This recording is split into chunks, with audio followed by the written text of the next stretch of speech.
Good evening to the December 12th meeting of the Fair Access Committee. We have 4 members here tonight, so that's a quorum. There's Sarah, Derek, and Nancy, and myself.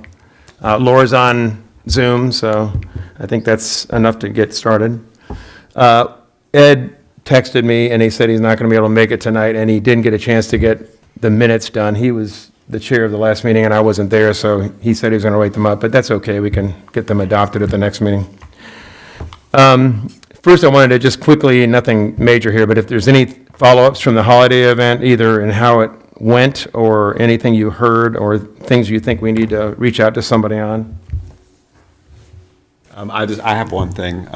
One of the things that the council president said and volunteered is her theme. Each year, a council president picks a priority area, and her priority area is youth mental health. So that's going to be where, and you heard Gabe mention that at the meeting. He brought that up as well.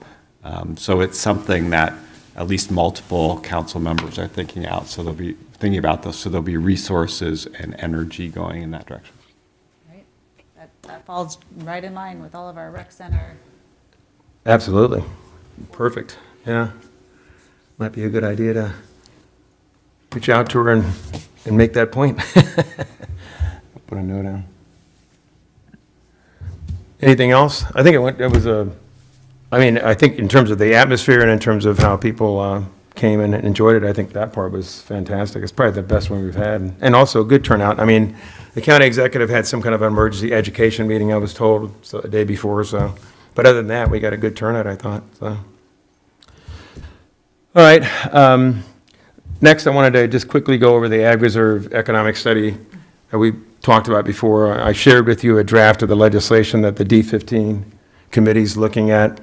They have a committee, they have several committees that they convene before the legislature gets going in January, and those committees are focused on trying to kind of mill out what kinds of bills they want to pursue as a group. They each individually can do things, but they also have group legislation. So there's a hearing, it's a Zoom call, it's a Zoom hearing on the 16th, which is Monday. I sent you a draft of my comments. I liberally incorporated some of your questions from the reframing you did on the PALS thing. And I've got an oral version that's on, because I only got 2 minutes. So I've got it down to 350 words, which is about 2 minutes. So, Talk fast. Yeah. I don't want to talk so fast that I can't understand, but I've been through this drill a lot, so you don't want to go over 2 minutes. So I mean, you're submitting both verbal and written, right? Yeah, we can submit the written as well, and we'll do that. Yep, absolutely. Jim suggested, and I'll send you this revised version, that we might want to try to. He said, and you guys might have heard this because I wasn't. Were any of you at the fundraiser that David Fraser Hidalgo had? I didn't get to go. Oh, yeah. He said that there was some discussion about D15 being interested in doing something in the pool bubble. Did you hear that? Oh, I didn't. Yeah. He mentioned that to me. They could do a bond Possibly. bill to get for some of the capital costs of it, not for any operation or installation. Well, that's what they did in Riverworks. That's what they did. When we got this building, we got the same thing. We got a big bond for this. So, although this year with the budget, I would think it's not going to be easy. But, well, he said because of that, we should try to mention the pool bubble in my presentation. So I'll send it to you. I think it actually works. I think you can fit it in because there's a point where I talk about the town doing a number of things to try to encourage more visitors, and I think it works. So, and he also suggested, and I'll show you that too. I took a part of the budget letter we submitted and put that into sort of a separate 1-page white paper on the pool bubble for the D15 delegation. So we can submit that too in writing. Yeah, and I'll just add, I mean, the purpose is economic development, right? Right. And when we were at the meeting with Gabe, he had talked about, or I don't know if it was him, one of his assistants, what is her name? I can't remember. Tara was one of them, and Beth is his staff person. Beth had said something about making sure that it had disability facilities specifically, and that would be a good community to work with.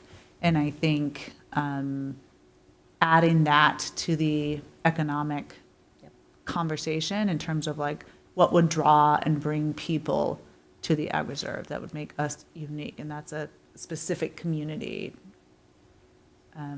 that we could cater to.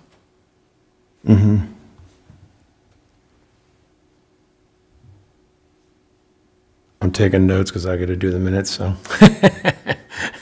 All right. Yeah, that's a good point. In the email, you saw the draft of it, but I did ask specifically for them to, if they had some ideas on anybody we should be talking to in the disabled community, either advocates or agencies or seniors to let us know, so. Okay. Is there, I know this is sort of jumping a little bit, but, so there is the Disability, Commission on Disabilities, and you were saying it's hard to find the list of who's actually on the commissions? Or if you look, if we knew the commission, we could go look and find that list? Some of the commissions, I can look this one up quickly. Some of them have lists of members. They don't have lists of what seats they're filling. I think maybe your phone is, that's what I find. And then what the, All right, I don't know. Niles, we're getting feedback. Niles, we're getting a little bit of a Oh, ringing sound. Oh, he's off. Looks like that. I could dropped it.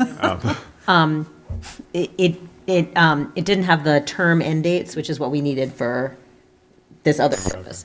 But a bunch of them did have lists, not all, but some of them had lists for current members. I can find that quickly. I have the spreadsheet with all the links. Because I was just thinking, if we know any of us know a member of the Commission on Disabilities, that would be a person right away Sure. to contact to, right. you know, and they would hopefully know who to Who we should contact, communicate with. or if they're the right person, Right. or there might be somebody that's the up-county representative or the Poolesville area representative on the Committee on Disabilities, Maybe. If whether we pull it they're up, we from can all here look or at the not. names. There and we go. I've got it.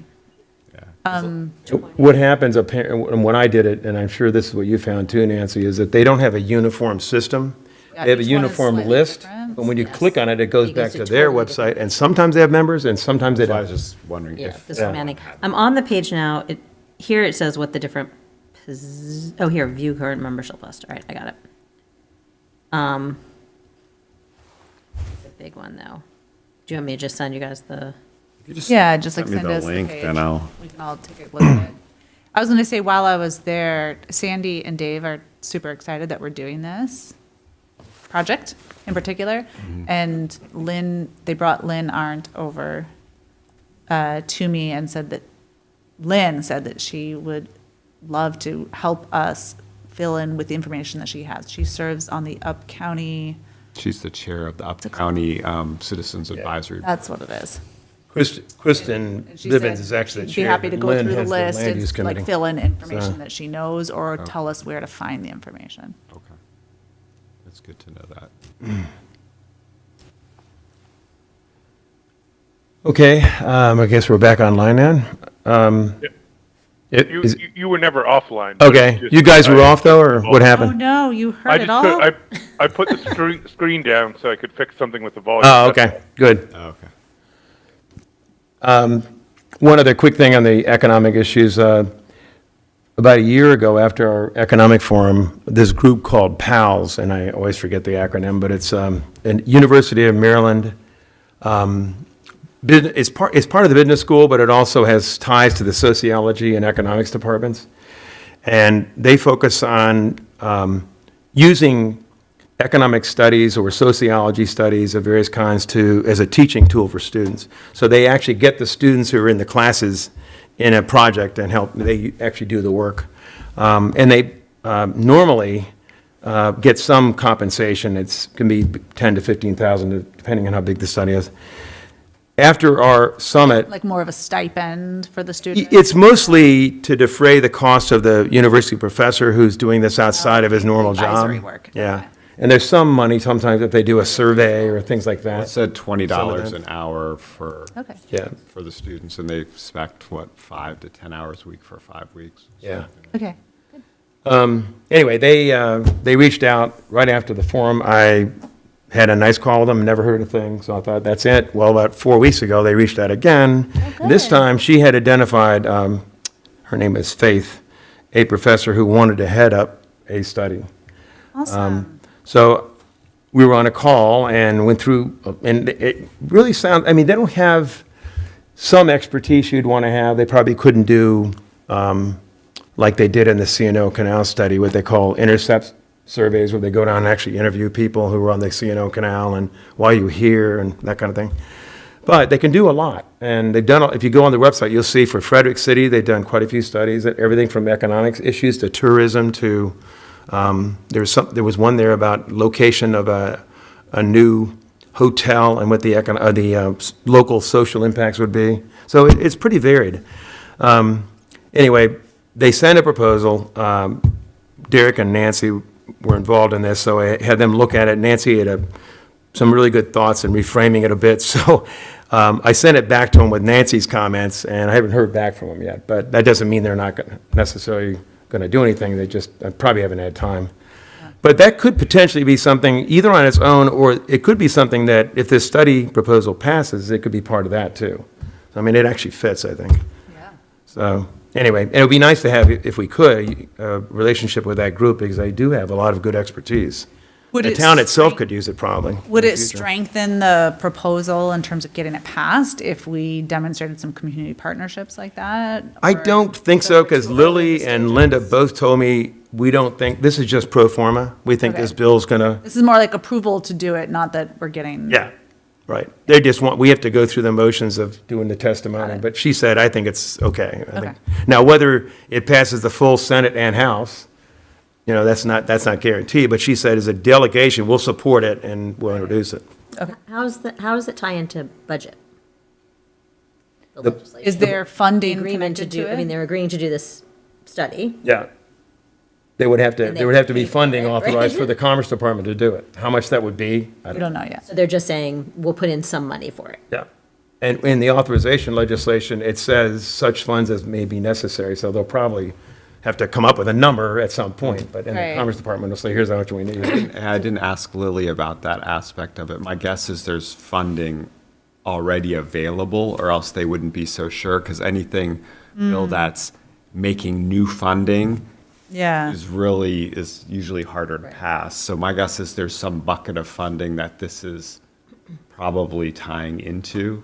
And because Lily said, well, we'll just write the whole scope of it after the bill passes, basically. Okay, yeah, there must be already funding set aside for economic studies or something like that, and this is just claiming a portion of it or something. That's, I mean, that- Not sure, Hopefully, right? Yeah. That would make sense. Could And we also just be would- so small compared to everything else, it's nice, like, it's Yeah, like, but that's where I think. it's a rounding error, Want to basically. be a little careful with the Maryland proposal, bringing them together, because Yeah. that proposal was for a very small amount of money, which unless it really is completely subsidized, Yeah. is absurd for what we're asking them to do. Yeah. So, I don't want anybody to start to get the impression that like, that's a reasonable amount of money to do. Yes, That's what a we good want point. to do. right. Yeah, that's true. Do Okay, they don't, so they don't have the full scope written out yet? now, Okay. the legislation is, I mean, I thought the legislation did a pretty good job of addressing some of the issues you raised and your points, so, and Lily did that, she redrafted it and put all those points in, so. And her background, as you probably know, she was head of economic development for the district government for 10 years. And then in Montgomery County, too, she was for a long time. So she knows a lot about this stuff, yeah. Okay. it'll be interesting to know how it would be funded. Yeah. All right, high school fields update. Lang. Yeah, I wanted to just put that on there. I mentioned it before. Ed, because of all his things he's busy on right now, is not able to put this meeting together, but he and Alan, because they're both on the Booster Club, said they would try to get a meeting together, and it probably won't be till the new year, but the idea would be to get with the Booster Club and the PTA and have us talk Develop about a this. strategy going forward, because Yeah. weren't they still trying to figure out even which type of field they want? And then we Yeah. really need to come together if we're going to advocate together. Yeah, all I can tell you is that I know the coaches, a lot of them want artificial turf. Yeah. But I'm not sure all the parents feel that way, so I don't know. Well, So- let's just put a pin in that. Yeah. Okay, advisory committee. We So, just talked. any further thoughts, Nancy? We've had some email exchanges. I thought you did a great job, as we all said. Fantastic job. Yeah, Great. But we can't really use it. yeah. So yeah, I guess what you wanted was for me to kind of narrow down the. Yeah, I mean, what you think are the ones that are really relevant, and then, Yeah, I was gonna say, could we maybe strategize in terms of like, here's the ones that it's worth Yeah. digging into, like, Yeah, if we could take like Minutes or something. 5 minutes, that might, or just a couple, Yeah. minutes, that might help, 'cause I started to go through, I didn't really have time before I came in, but I went through and just cut out 10 of them, of the 36 that we had narrowed it down to, just to narrow it down, and I started bundling them, so like, there's the Agricultural Advisory Committee and the Agricultural Preservation Advisory Board, right? We probably would pick, I would want to read through the two and see which one seemed like the most appropriate, but we probably just want to pick one of those. There's 6 of them or 5 of them that are about child care and things like that. So we probably want to do some work to figure out which is the right one, if we're going Yeah. to do something in that area. So the question is, I guess, ultimately what the areas are. So like, there are a bunch on children, youth, families. There's a few that are health, mental health, those kinds of things. A couple of different kinds of disabilities type things. So, and then there are a bunch of things like the Dickerson Area Facilities Group, the aging, alcohol and drug addiction, like all the domestic violence things where they're just, there aren't bundles. but, I purposely didn't ask the woman how many she'd be willing to do for us. Because I figured like if she said 5 and there were 6 that we thought were really important, I didn't want to. yeah. But she's definitely doing us a favor, and it sounds a little ridiculous, but it does sound like it is kind of labor intensive for them to. It's so clean up. strange that there isn't a better system for this, it feels I like. know. It sounds like it was this database migration, and the data got all corrupted, and she didn't use the word corrupted, but that was what I understood. So they used to have a searchable database. It sounds like they used to have a database that was accurate, and now, if I understood correctly, when they have a vacancy, they go through that committee and clean it up, and that's why they post the full list at that point, because they feel confident that that's correct. But the rest they haven't done, and they're planning to, but I said, when do you think that'll be done? Because maybe that we could just wait a little bit, and she was like, well, don't count on that anytime soon. Okay. So, So why don't we take whatever list you initially think is a good one, and we can certainly look at the rest of them too. So but- how about if I'll cut out the ones that seem to me to be Right, Yeah. definitely second tier. Yeah. I'll kind of bundle, and I'll do a little reading about each one. So like, if there are 3 child ones, and I'm like, okay, Let's pick we're not going to have Yeah. much chance on that. A lot of Yeah. the seats are already filled by ex officio or something like that. Yeah. I'll knock that out. But then I don't want to just send like 5 and Right. say, here's what I think. I'm going to send like 15 or 20 and That's fine. kind of write up what the questions are for you guys to look at, if that makes sense. Yeah, I think that's Okay. great.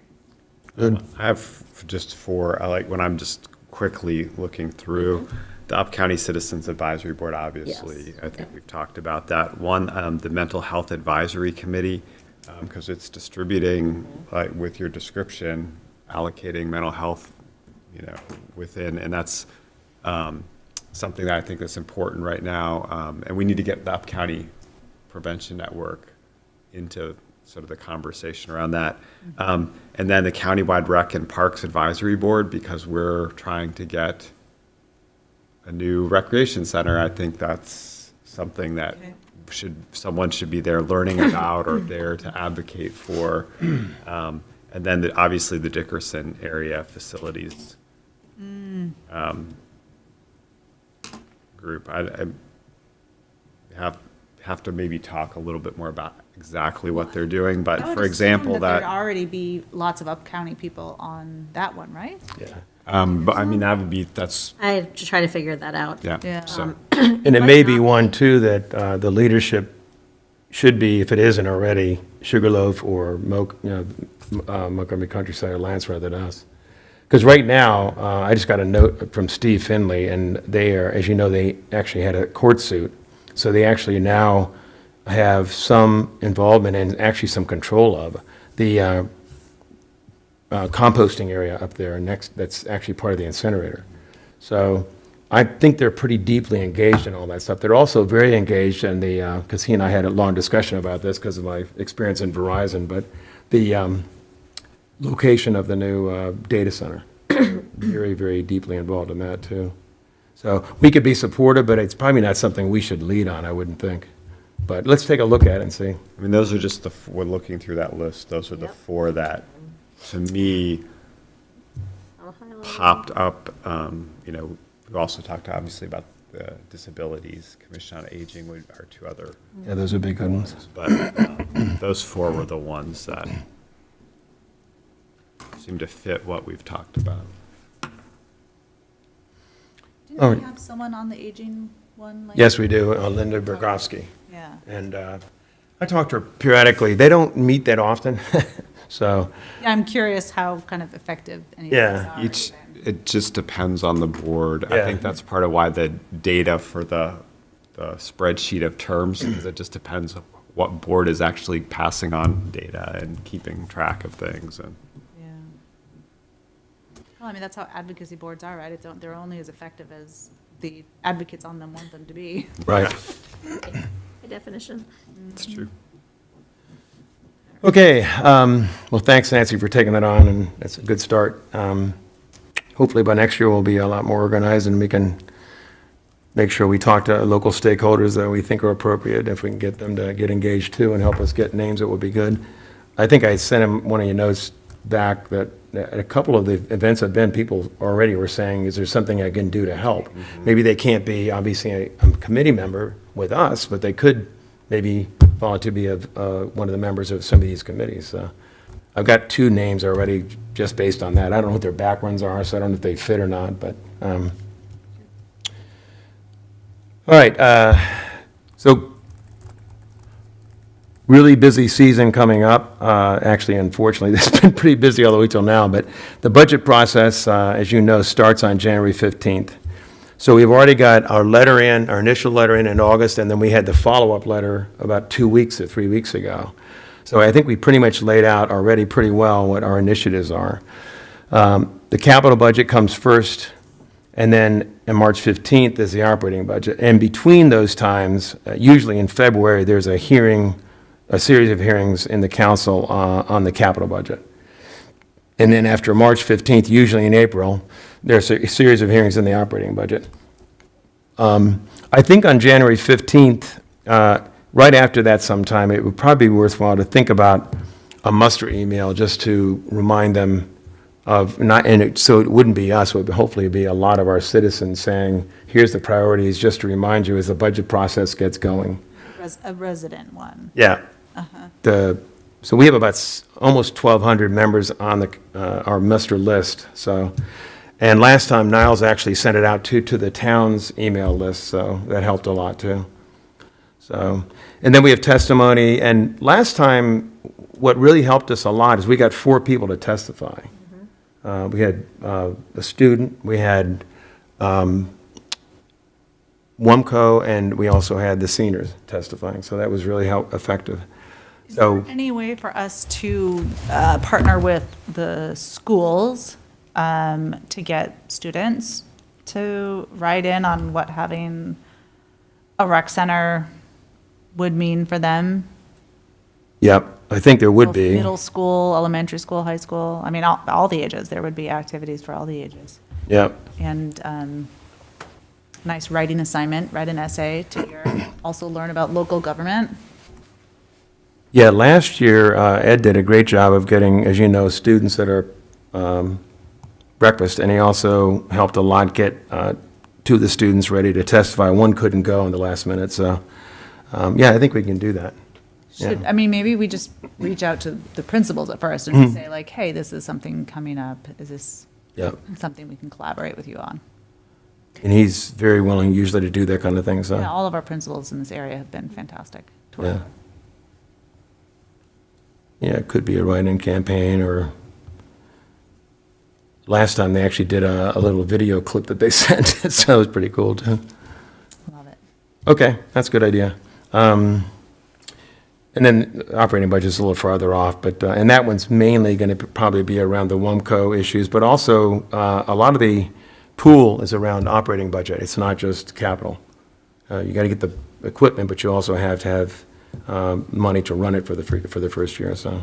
Gabe seemed to say that that wasn't as much of an issue if there was, once they got the revenue projections, because the aquatics sort of drive the rest of. Aquatics is a revenue generator. Yeah, that's what he was And he saying. says Yeah. supports everything else. Yeah, it funds everything else, yeah. Yeah.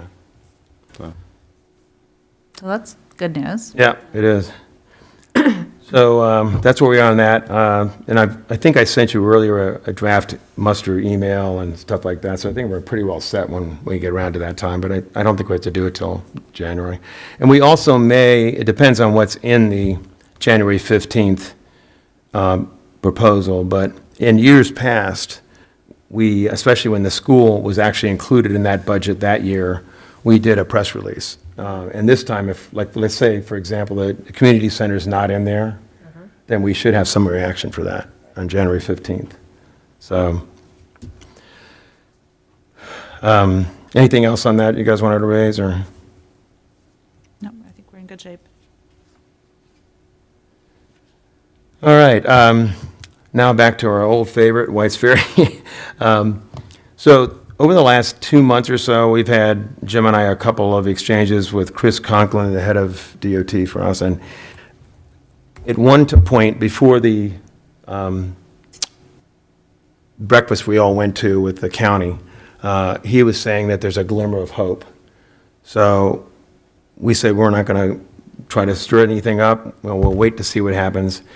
Right at that Friday breakfast, he said, well, it's all over, so, you know, if you guys want to do something, last week, he said again, looks like we had a positive meeting with the Virginia landowner. He didn't say a glimmer of hope, but he did say we had a positive meeting, so he didn't say not to do anything, he just said, I think he's just trying to send a signal they keep meeting and they're hoping something will happen. But honestly, I think after 4 years, I mean, it's just, I think what we said in our editorial is right. They're treating this as a private party dispute, and it's really a public service, and they're not really treating it the way they should. Yeah. So we did send the editorial to the Post, and Laura, there's nothing, you haven't heard anything, right? No information about whether they're going to run it or not yet. I'll try again tomorrow. Okay. And once we finally determine they don't take it, we have other options. We could certainly, I know Maryland Matters is a electronic online news service that you introduced me to the reporter there, so maybe that's one of the options. Maybe Adam Pagnucco and his Montgomery Perspectives might be, although I tend to think at this time, we really want the state to pay more attention. If we just do it in Montgomery County, it may not be as big, I don't know. And then my MC Media, Fran Murphy, wants to do an interview on White's Ferry, so tomorrow we're going to do that down at White's Ferry. Good. And, and I think I'm just going to use a lot of the message from the editorial, honestly, Yeah. at this point. Yeah, I think the information that you found is new, Yeah, or at least new to us. Yeah. So I think it's good to highlight that. yeah. And I About the think- charter. And I think that you should, once the My MC Media interview is posted or whatever, that you should forward that to council offices. Because they're not going to look for it. Right. Yeah. Any other thoughts? I mean, Jim had the idea, and I think you might have raised it, Sarah, but some people were a little bit concerned about it, that he has quite a few folks in town who have fishing boats, go down to White's Ferry a lot, would love to see the ferry operating again. And he thought just visually having all those boats down there going around the council offices might be a cool thing. If you talk to the council members ahead of time, says, we're not here to blast you guys, we just need a platform that makes it visible, and we'll do a press conference and invite you to it. The problem with that is, what are they going to say at a press Yeah. conference? They're not going to be able to say anything. I would think it would be more powerful to have someone like Fran get videos or images of it as a form of Right. just a visual protest, like get all the boats lined up across the ferry or Yeah. something like that. I feel like our county and our D15 delegation, they have been very, very supportive, but it's outside their jurisdiction. Yeah. And so I think we definitely need state and national news, because it's an interstate conflict, essentially. The other idea that was raised, I don't forget who mentioned it to me, was that instead of having the boats go down there, actually have the boats go across the river, but they can't land. And have signs. I don't know. I just think, honestly, at this point, it's a little gimmicky. We had the rally, and it didn't do Right. anything, and we had a really good turnout. And Mark was there, you had 4 council members, and nothing happened. So, Laura, did you want to weigh in? Well, we're pitching some national media, right, to see if we get any bites, to elevate it. Like you were saying, since it is an interstate issue and it's the only historic ferry, that's been operating before it closed for, over 200 years. So we feel like we've been pitching transportation reporters. We're still more than 2 weeks out with the actual anniversary. But we are pitching and hope to get some bites. The question is, what is the story now, right? Why should they cover it? And again, to Ling's point, it is 4 years that they've held up a public transportation route. And while, you're relying and working with the county, can they shine some light on it? Can they actually call, the landowners themselves and see, if that pressure from the national media might get them to reconsider? I don't know, but we're trying to see if we can get some national coverage. Okay. Yeah, let's just keep pursuing. At some point, if there's nothing specific that you're going to be able to tell people, it Yeah. puts them on the spot and makes them embarrassed. Right, right. So I kind of tend to agree with you guys on that one.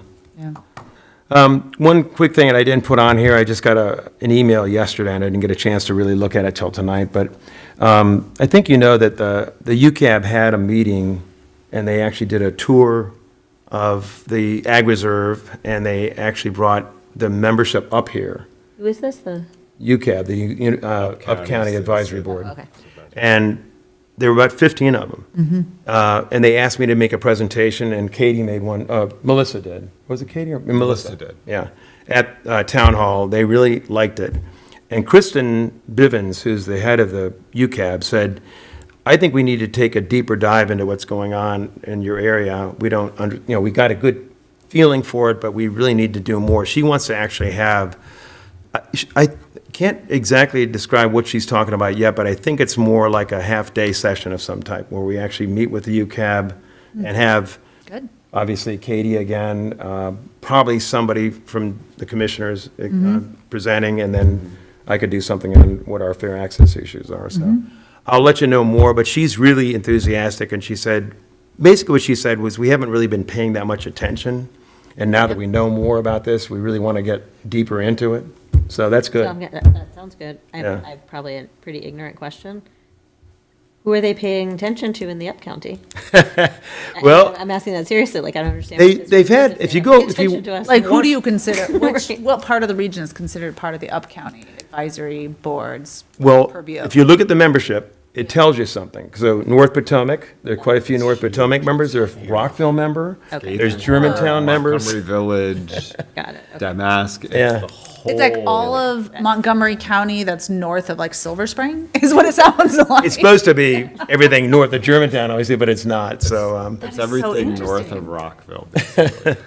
but I've been to some of their sessions, and they have had quite a few sessions on affordable housing, for example, is one of the issues, which in Germantown is obviously a big issue. I mean, it's a So, big issue everywhere. We Yeah, just- it is. But, so I think it's good, and they have, in the past, if you look on their website, they got letters that they've written as a group to the county executive, and they do have the deputy director, which is Ruben, on the committee too.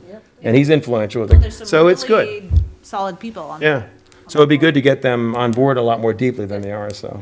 They put in their priorities to the county executive when he's forming his budget, right? So they have advocacy influence at that point. Right. And so the rest of the time, they're learning about what's happening, what they should be putting in. Great, this is our time. Yeah. So anyway, I'll let you know more as that kind of comes together, but that sounded like a good opportunity to, so. I think those are all the things I wanted to cover. Is there anything else you guys have that I missed?